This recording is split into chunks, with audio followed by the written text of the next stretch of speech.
My name is John. Oh, you probably know that already.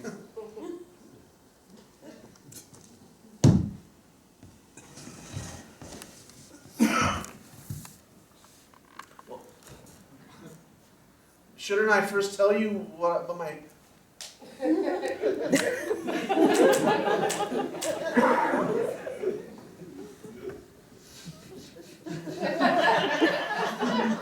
John hadn't had a finger on his lips since that second date he found through the personal ads. Oh, two? No. One? Me? I throw up? Kiss? I kiss me? I do that usually in the mirror. Kiss the woman. That's actually why I came here, because I'm in love. Do I have a future with her? Kiss her. Yes. Well, I gotta ask for permission.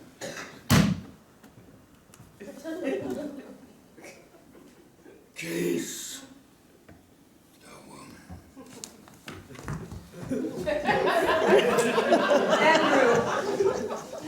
Andrew had been walking by on the same street as the fortune teller. It's not that he was following the historian, but hoping to maybe get a glimpse as he came out of the fortune teller's place.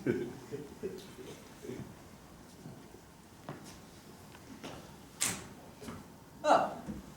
Oh. Funny seeing you again. Well, I would say go in, but the person vanished in midair. Are you here for your future too? You know, if I'm honest, I was following you. Following me? Is this because of the research I'm doing? I'm going to try to figure it all out. I saw the way you looked at her.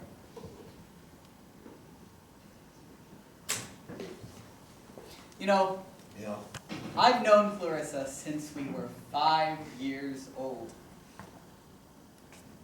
When we were in kindergarten, the first thing I said out loud the whole time I was in school was, "Gosh, you're pretty." I am? Oh, you mean her? Yeah, I mean, Yeah. Well, she's really pretty.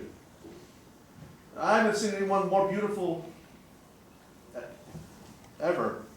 you know that diamond necklace she's been wearing? No? She's wearing a very beautiful diamond necklace. I gave that to her.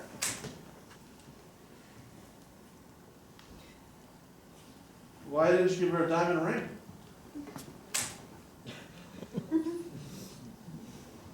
I would. And I just met her. And you know her since you were 5, and you still haven't done it. I don't know. Andrew's mother and father divorced when he was 7 years old. His best friend's mother and father divorced when his best friend was 8 years old. And the third member of their little kid group, well, his parents divorced when they were 9 years old. If Adam understood one thing about marriage, was that it most often didn't work. Yes, he loved her. He loved her very much. He wanted to marry her, but why throw good money after bad, as it was? Why walk down a path that he knew only led to a brick wall in which you hit your head and get scars on your nose?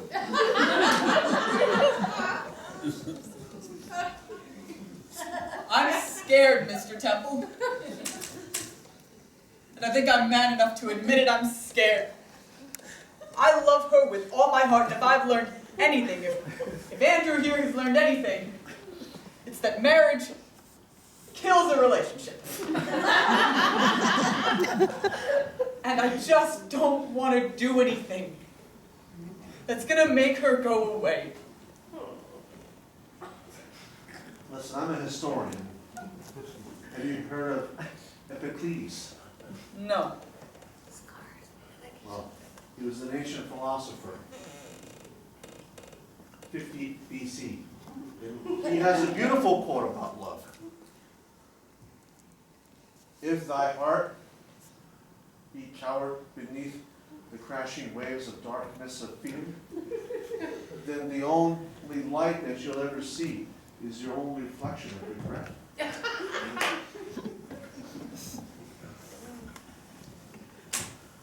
Please. 50 BC. Do you want to be that little dim light of your own reflection of regret? I don't think so. Of course I don't, but she's in danger. Okay? All my research, I just got to come out and say, she's a writer of all things, and her father's disappeared. If something's going to happen to her, if you love her really, you want to be with her, then you need to save her. We need to figure out what's going on in this town, in that lighthouse. You can't be serious. There's all these stories people keep saying. It's ridiculous. It's not ridiculous. It's true. Have you heard of the ship captain Robert McCormick Cunningham? No. 1210. He died. Yes, and of course, he died in a very strange and mysterious way. How did that ship captain die? What? In his bathtub. In his bathtub. What happened to him in his bathtub? He drowned. He drowned in his bathtub, Toaster turned oven. into a squid, and went down the drain. He drowned in his bathtub, turned into a squid, went down the drain. Ain't over that drain. Oh, it's right here, Decker. The heart. Something's going on. Are you telling me all of these? Yes, it's right here. I tore out a page in the second edition of the Historian's Handbook. Right here. But John, I left her alone in there. Don't go there now. She's in grave danger. I just talked to the fortune teller. He disappeared right before my eyes. Go, save her. I can't do anything. She doesn't want me around, but you're better than me. You're less of a coward than me. Listen. Go! No, you gotta go with me. She says a lot of things. You gotta just trust your gut. But Andrew couldn't put up with it anymore. He ran off. John followed him. Meanwhile,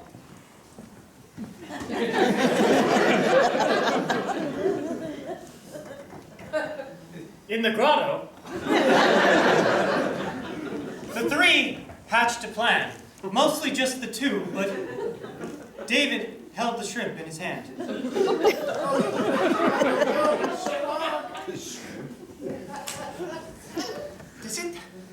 Is it just me, or does it feel like the shrimp is trying to tell us something? the shrimp tried desperately to make itself heard. Oh, please, yes, help me there.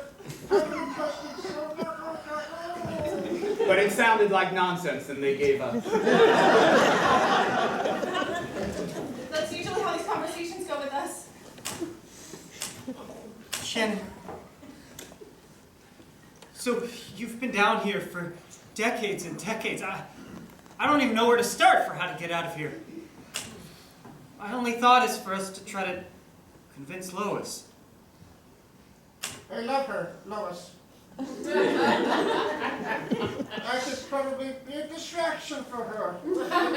Suddenly, the shrimp became more and more decipherable. I don't know why, but this idea just popped into my head. What if we used the shrimp as bait? Yeah.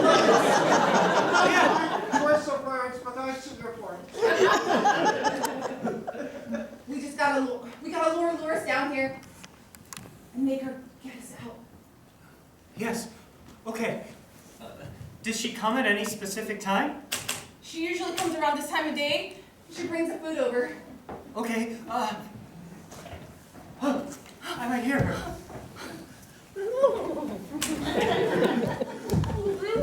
It's time for dinner. You're so gracious. Come, David, come have some dinner. It's flakes. Yeah.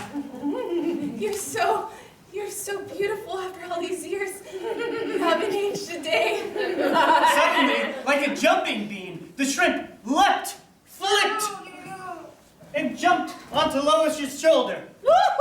Sweet thing. Oh, I never noticed how beautiful you are. I always notice how beautiful you are. Give us a kiss. I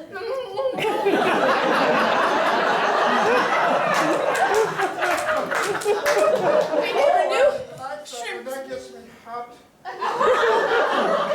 never knew you had lips.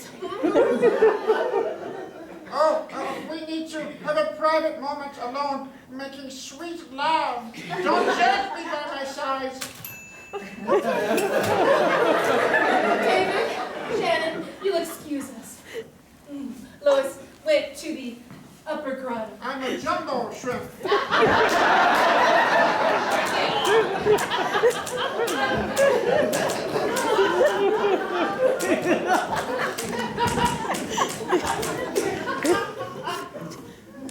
Miss Corvin! Miss Corvin! Are you still in there? I'm in here! There's something terrible in here, and there's also a severed hand! The door is locked! Wait! I'm going to kick it in!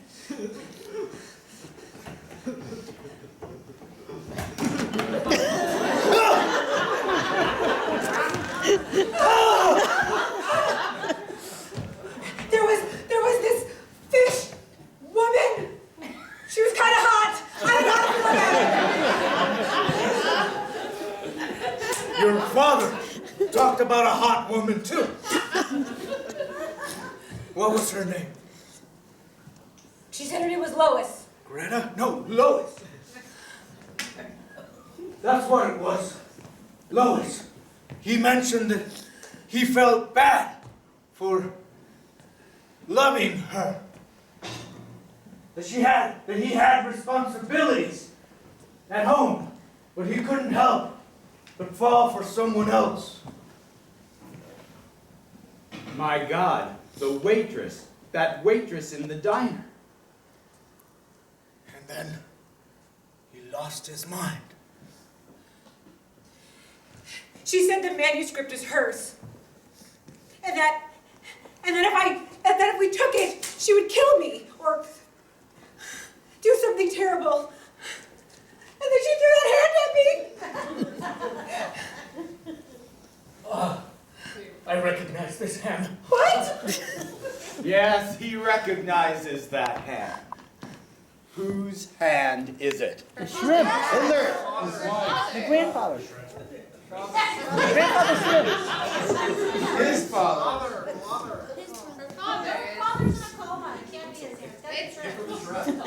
You're a very logical demon. In that case, it must be his own father. Oh. Poppy! Poppy!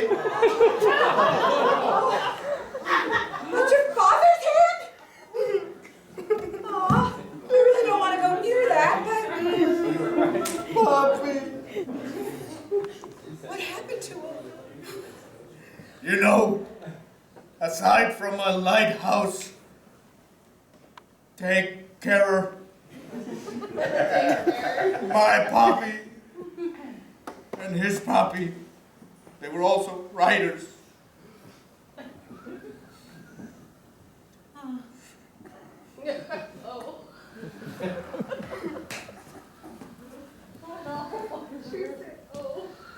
He always kept his works in this lighthouse and his Poppy's work. He had a key in his ring. He'd always told me not to go in this drawer right here. It's an old drawer. I never dared to come up here. But your father, Mr. Corvin, he did come up here. And he put his manuscript in this drawer. No, that was the key to this door. Thought it might open that. No. No. is much more symbolic than that. This drawer can only be opened by the key that was in the ring that he had. If only we knew someone that he might have given a ring to in this town. It would be the only way to open this drawer. There's a woman. The woman at the diner. What? What bullshit? Yeah, it's me. Ethel. How did you get in here? A lot of stairs. I'm winded. That looks like your pappy's head. It all came clear after I saw you in the diner. Your father, he told me where the manuscript was, and he gave me this ring.